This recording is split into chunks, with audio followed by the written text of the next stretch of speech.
कैसे इस प्ले की प्रेरणा हुई, कैसे शुरुआत हुई?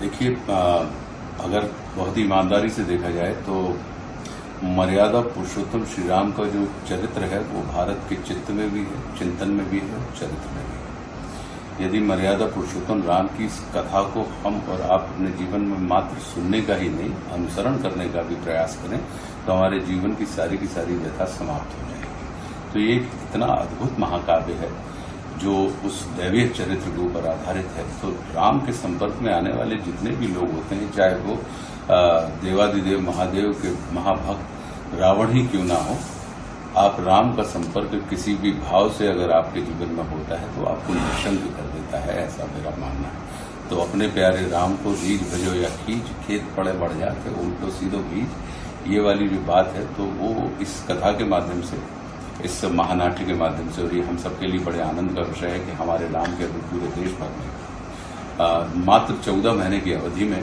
261वां शो अभी हमने जयपुर में किया और तकरीबन भारतवर्ष के 15 राज्यों में हम इसका मंचन कर चुके हैं। और अब हम अगस्त के दूसरे हफ्ते में हम दुबई की यात्रा कर रहे हैं इस महानाट्य को लेकर।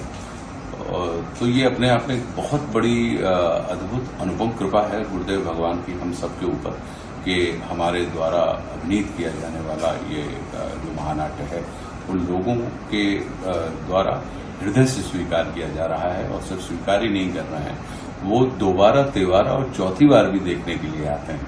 तो ये अपने आप में, क्योंकि अगर किसी कथा में कोई रस है, अगर किसी प्रस्तुति में आनंद है तो निश्चित रूप से फिर उसके लिए बार बार लोग यहाँ पर आते हैं। और यही कारण है कि अभी हम जयपुर में ये तीसरा हमारा सीजन गया है। जयपुर में 2024 में हमने ये नाटक शुरू किया था और अभी 2025 का मध्याह्न मतलब बीच का हिस्सा शुरू हुआ है।